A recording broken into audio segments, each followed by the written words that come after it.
Oi, aqui é Josi Rocha falando. Esse é mais um episódio do podcast Contra Controle, um episódio bônus de Dia das Mães, que eu resolvi fazer de última hora, depois de muito pensar sobre o que eu poderia fazer como homenagem a esse dia.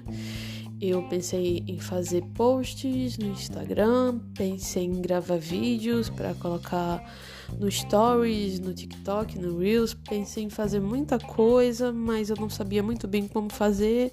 Então, passou o dia, se passou as horas, agora já são 5 horas da tarde e eu acabei que eu não fiz nada.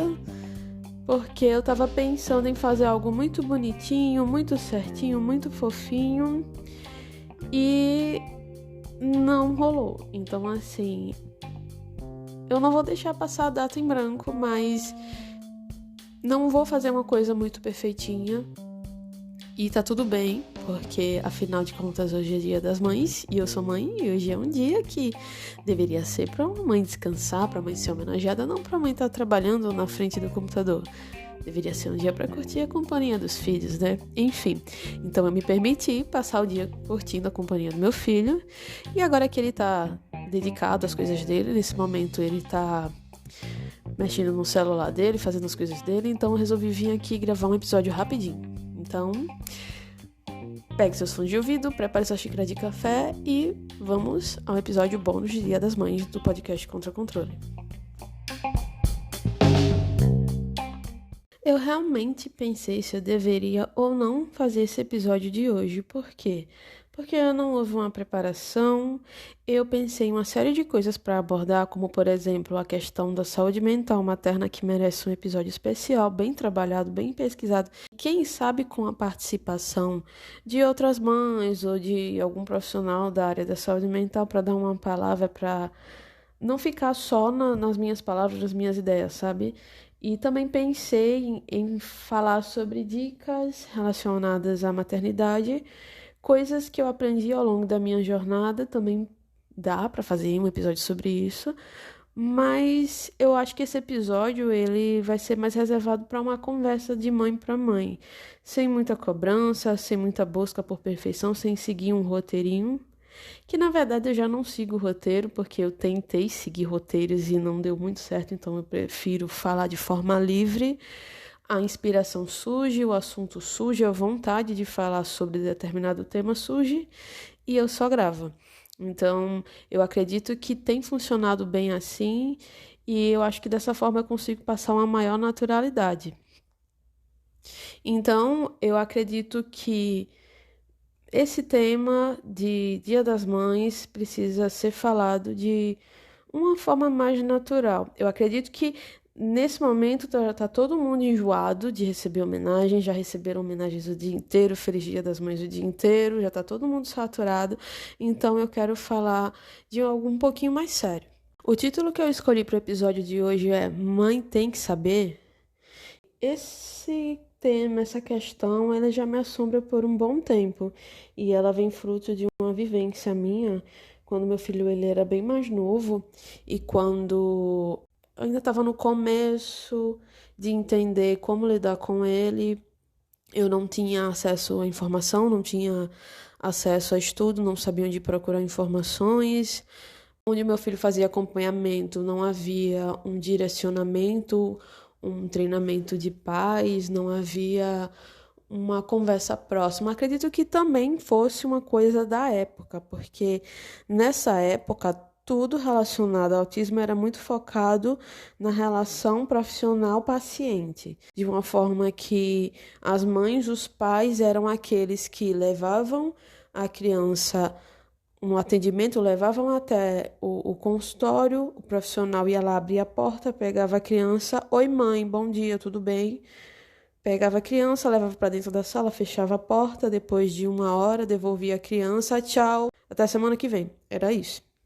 Então, a gente chegava lá, eu chegava lá, cheia de dúvidas, cheia de insegurança, cheia de questões, coisas que tinham passado a semana inteira, que tinham passado o dia inteiro, que tinham passado no caminho até a consulta, coisas que aconteciam que eu não sabia lidar, que eu não sabia entender.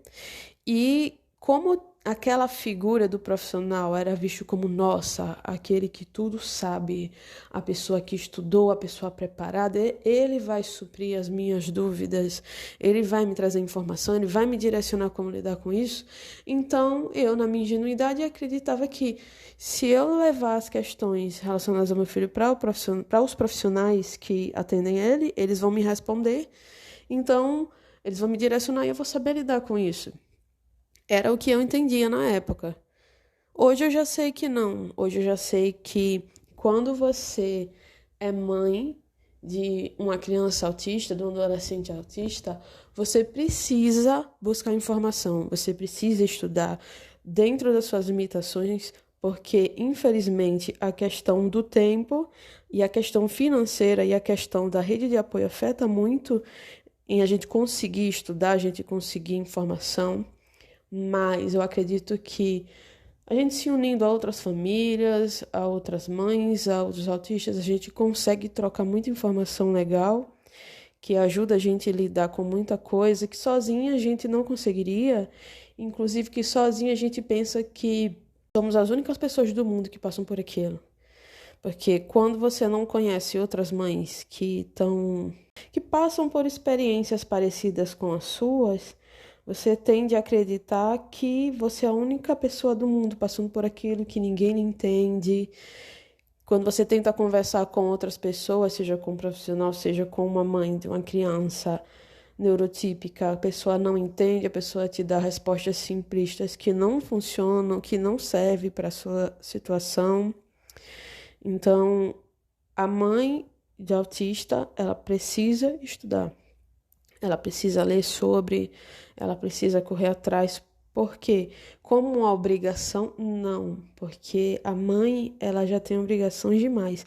Mas como uma forma de facilitar o dia a dia, como uma forma de saber lidar, de tornar esse processo do cuidado mais leve, porque quando se tem informações, a gente tira muito daquele peso e daquela frustração de não saber como manejar a rotina, o dia a dia, as necessidades da criança, as próprias necessidades.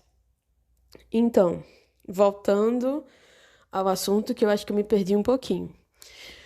Quando eu cheguei nessa profissional, que ela costumava falar muito que ali era um local de acolhimento, ali era um lugar que as mães, que as famílias precisavam se sentir à vontade, que precisavam dividir com elas o dia a dia, as dificuldades, as dúvidas, para que elas orientassem, que seria um local que a gente poderia se abrir, sabe? E eu me lembro que o meu filho estava com um comportamento que eu não estava conseguindo manejar. Eu tinha tentado de várias formas, sozinha em casa, com a minha família, com a escola, eu não sabia manejar.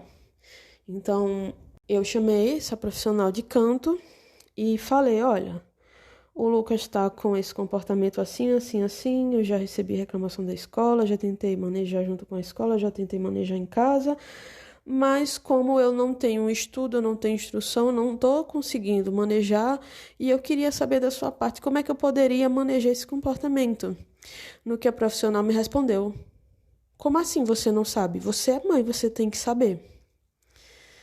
E isso, a sensação que eu tive no momento foi de baque.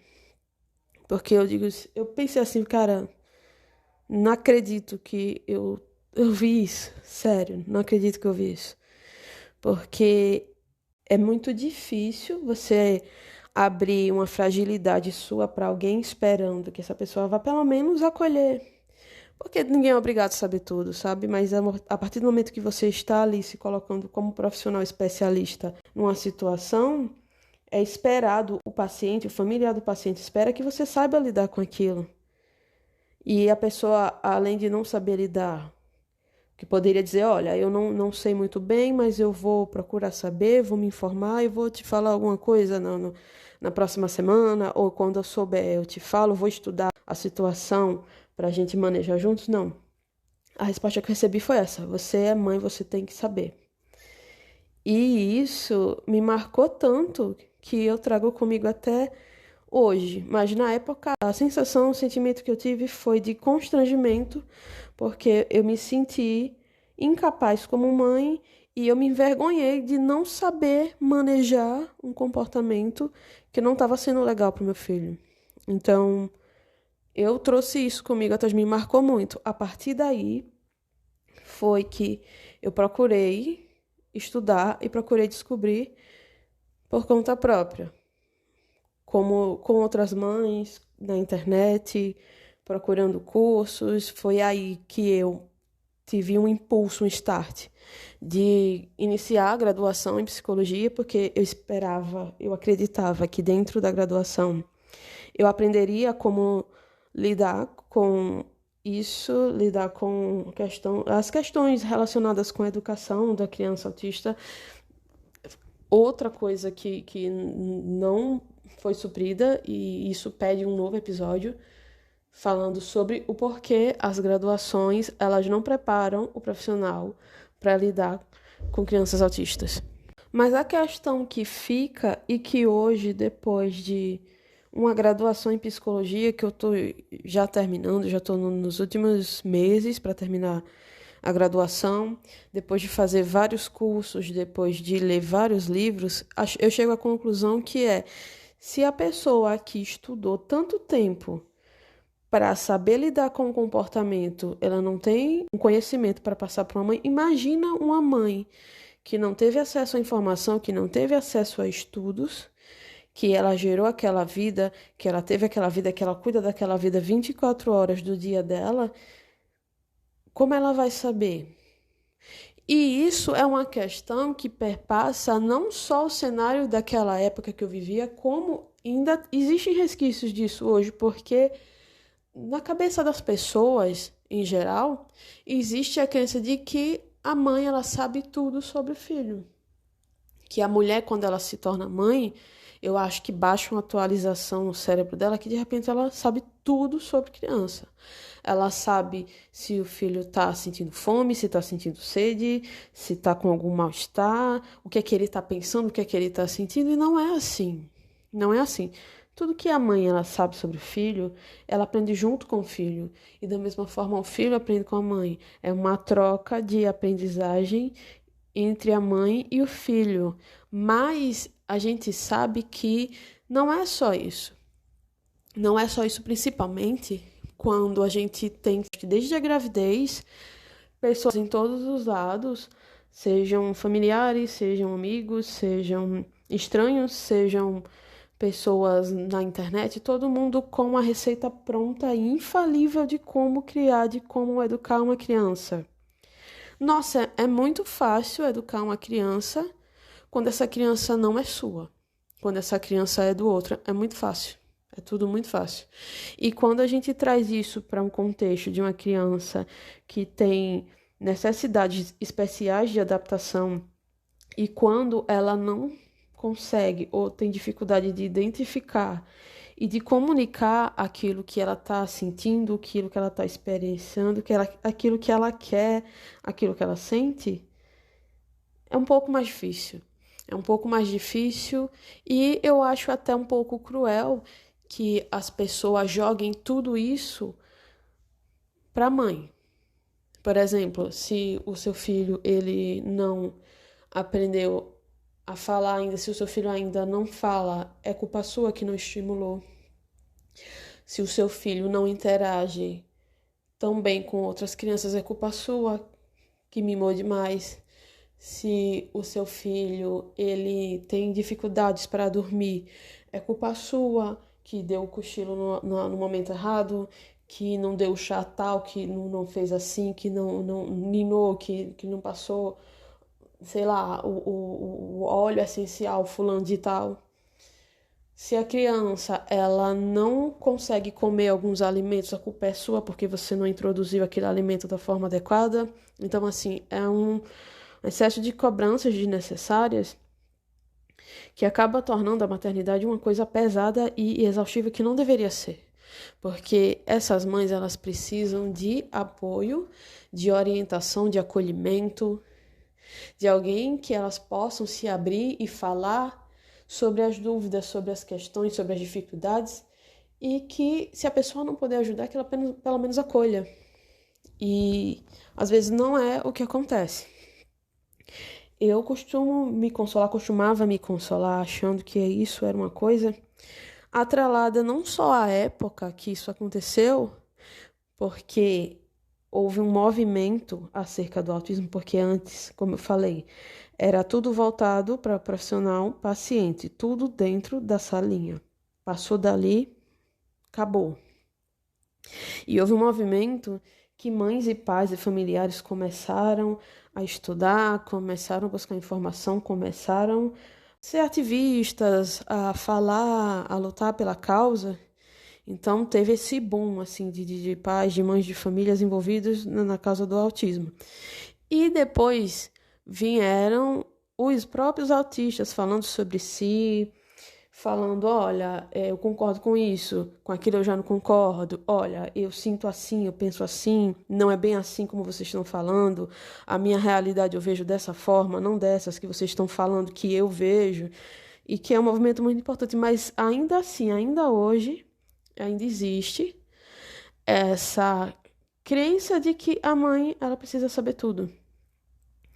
E principalmente eu vejo isso com relação a mães que não têm tanta condição financeira e não têm tanto acesso a recursos e não têm tanto acesso a conhecimento, não têm tanto acesso à rede de apoio. Em vez dessas mães serem acolhidas, em vez dessas mães serem cuidadas, essas mães são cobradas para que elas deem algo que elas não têm. Eu presenciei, infelizmente, nas salas de espera da vida por aí.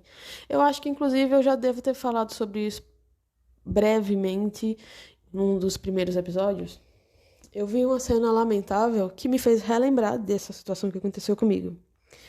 Nas salas de espera da vida, eu vi a cena de uma mãe com um olhar desesperador, de choro, de dor, e uma profissional na sala de espera sendo super ríspida com ela, porque o filho dela estava tendo acesso excessivo a telas, e que quando essa mãe tentava tirar o celular da criança, essa criança batia na mãe.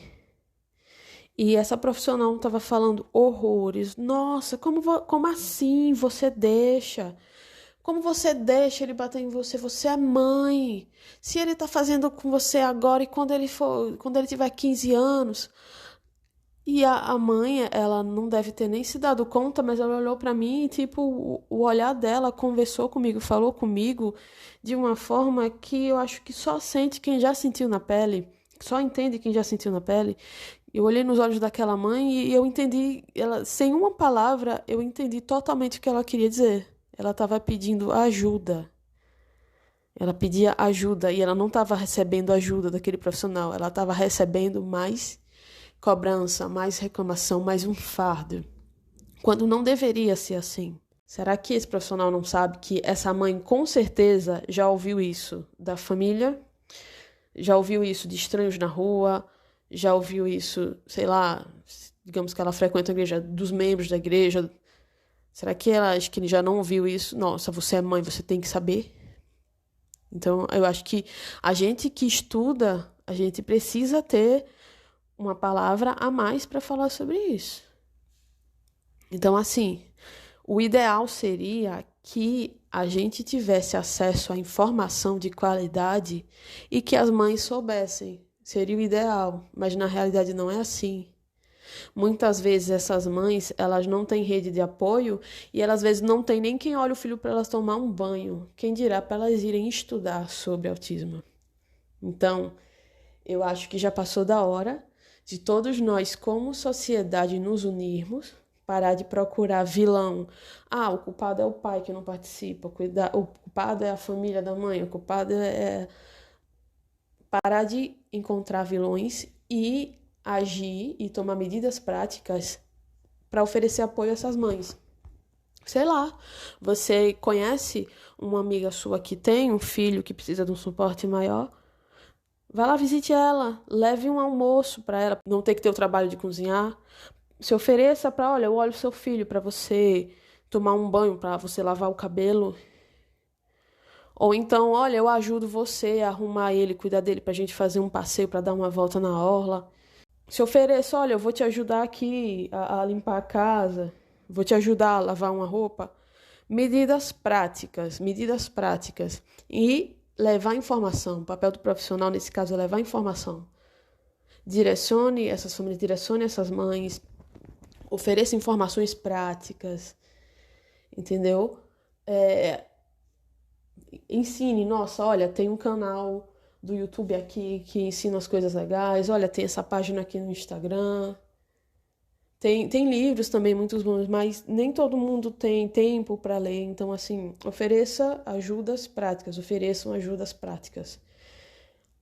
A coisa que essas mães menos precisam é mais cobrança. Então, eu acho que já passou da hora de todos nós ajudarmos essas mães. E sem querer cair no clichê, mas já caindo, quem cuida também precisa ser cuidado. Uma mãe, ela não vai oferecer um bom cuidado, um bom tratamento, ela não vai oferecer uma boa educação para o filho se ela está com a saúde dela física e mental desgastada. E é o tipo de coisa que você não pode jogar a responsabilidade do cuidado com o filho e do autocuidado dessa mãe nas costas dela. Olha, mãe, você tem que lembrar que você precisa se cuidar para cuidar do seu filho. Ok, mas como é que essa mãe vai se cuidar? Se ela não tem quem olhe o filho para ela sentar e comer com calma, se ela não tem quem olhe o filho para ela ir numa consulta ginecológica, se ela não tem quem olhe o filho para ela fazer nem que seja a terapia online. Então a gente precisa parar de estar cobrando e a gente precisa oferecer ajuda prática, a gente precisa oferecer apoio. Isso não é só profissionais, familiares, a sociedade como um todo. A gente precisa oferecer apoio e cuidado e acolhimento a mães de crianças autistas. E quando eu falo mães, não é só porque esse episódio está sendo gravado em um Dia das Mães, mas porque a gente nota, e também existem pesquisas afirmando isso, que quando se fala de cuidado de filhos, o cuidado ele é exercido por essas mães. Mesmo hoje, em 2023, o cuidado e a educação de filhos é entendido socialmente como algo das mães, algo que as mães precisam fazer, algo que é obrigação das mães. Quando não deveria ser, quando deveria ser algo feito em conjunto, porque mãe não é de ferro.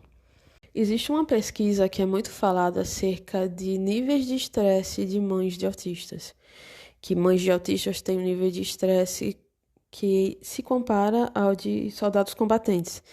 Também tem outras pesquisas que falam que mães de autistas têm risco maior de morte. Isso sem a gente falar a questão do suicídio entre mães de autistas, que infelizmente é algo recorrente. Inclusive, infelizmente, anos atrás, onde meu filho faz acompanhamento, eu cheguei a ter ciência de um caso de uma mãe de um dos pacientes que cometeu suicídio. Mas, quando se fala nisso, tudo cai na conta do autismo. Nossa, o autismo acabou com a vida dessas mães. Bababá, bababá, bababá. E eu vou falar agora como a minha experiência pessoal. Posso estar errada? Posso, porque eu vou falar com base na minha vivência. Se alguém vê de outra forma, ok, eu respeito. Mas de acordo com a minha vivência, eu noto que o problema está na sobrecarga, na falta de rede de apoio, na falta de acesso a políticas públicas, na falta de tratamentos de qualidade para o filho e para si também. O problema está na solidão, porque quando uma mãe ela está ali envolvida nos cuidados do filho, milagrosamente, ninguém sabe como, some todo mundo, some família, some amigo, a titia ama, a titia cuida, some todo mundo. Some todo mundo porque, afinal de contas, quem pariu que mantém em balance, né? Assim que prega os ditos populares. Então, Obviamente que o autismo ele traz desafios a mais para a maternidade, mas não são só mães de autistas que passam por isso, não. Mães de crianças típicas passam. Acredito que vai muito para responsabilidade do autismo, uma coisa que é falta de apoio, falta de acolhimento, de companhia, falta de alguém para conversar, para desabafar, falta de alguém para rir junto. Sabe? Coisas que fazem bem, que o nosso emocional necessita para se manter saudável. Essas mães não têm. Essas mães têm cobrança, essas mães têm sobrecarga, essas mães têm solidão, grosseria. É um machão numa fila de lotérica, como já aconteceu comigo, que se sente no direito de gritar, de esculhambar com essa mãe, porque na cabeça dele não é para uma mãe, não é para um autista estar ali, que ali é só para idoso. É uma pessoa ignorante que se sente no direito de esculhambar ou de dizer piadinhas no ônibus porque se incomodou com a ecolalia da criança, ou se incomodou porque a criança balança a cabeça. É um olhar feio que a gente recebe na rua porque a criança mexe a mão, porque a criança faz um barulhinho, coisa que não ofende ninguém. Não ofende ninguém. Aquela pessoa poderia simplesmente passar e seguir com a vida dela, que aquilo não influenciaria em nada, mas ela se acha no direito de fazer o quê? De ser agressiva, de ser grossa com aquela mãe, com aquela criança, com aquele adolescente, por quê? Coisa que as pessoas deveriam avaliar em si mesmas, mas eu acho que isso ainda pertence a uma realidade utópica, quando as pessoas vão para avaliar os seus próprios comportamentos em vez de ser estúpidas gratuitamente com as outras, de achar que o problema está na outra. Isso é um coleguinha de escola, de colégio, que se acha no direito de bater no autista porque ele tá ali quietinho no canto dele. Isso é um profissional que não está ali preparado para lidar com aquela demanda, ou seja, ou talvez esteja sobrecarregado de demandas de pacientes, ou então não esteja preparado para lidar com aquilo, que se sente no direito de jogar o peso todo da responsabilidade da educação da criança nas costas da mãe. Isso é um pai ausente que quer chegar em casa do trabalho e tá a casa limpinha, a mulher linda, sarada, cheirosa, a criança perfeita, limpinha, barriguinha cheia, dormindo apenas para ele chegar e botar as pernas para cima e curtir o silêncio dele. E como isso não acontece, joga também essa responsabilidade nas costas da mãe. Então, enfim, eu noto que o problema ele não está no autismo. Não, o problema está na sociedade. Na sociedade que acha que mãe é uma super-heroína, que mãe é perfeita, que mãe nunca, que a mãe tem um sexto sentido, um instinto materno que faz ela saber tudo sobre criança, que faz ela adivinhar, nossa, meu filho está em outra cidade viajando, mas aqui eu sei que ele está com fome. Eu sei, eu sinto no meu instinto materno. Meu filho está ali na escola, mas eu sinto o que está acontecendo. Gente, isso não existe. E aí, quando a gente se depara com a realidade e vê que isso aí é irreal, o que acaba acontecendo? Você acaba ganhando o rótulo de mãe ruim, de mãe ineficaz, de mãe relapsa, mãe que não presta. Então, assim, eu tirei, confesso, esse Dia das Mães para reclamar. É uma coisa que eu adoro reclamar. Inclusive, acho que deveria fazer mais e acho que vocês também deveriam fazer mais. Reclamem mesmo, porque o que está errado precisa ser falado. E é isso. Tô indo embora, tô deixando vocês em paz, vão voltar a curtir a homenagem de vocês. E não se calem não, porque a mãe deveria ter a oportunidade de saber, mas a mãe não tem que saber nada. É isso aí. Então, até o próximo episódio. Tchau, tchau.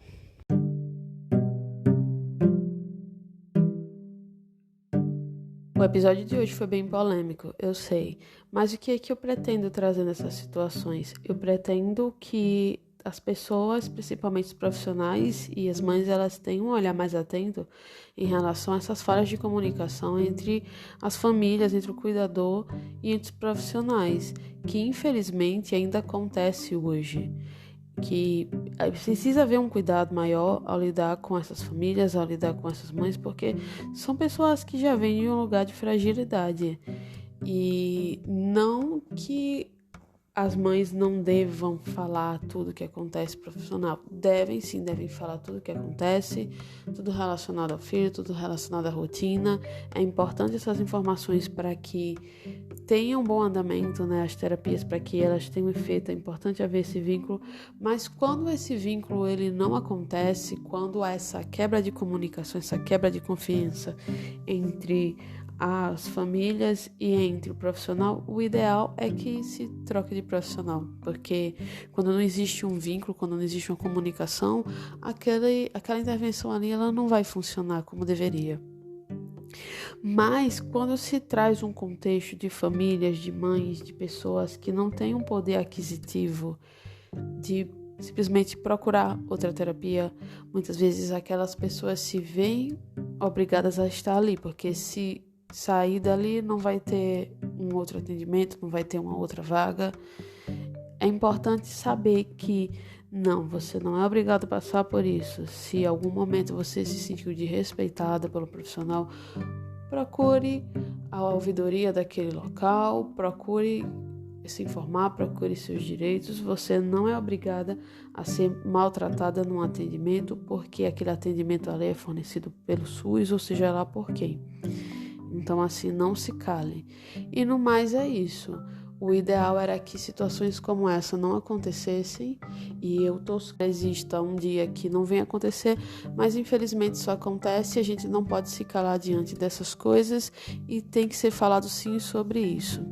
Então, o episódio foi sobre isso e foi um desabafo e uma denúncia e é isso.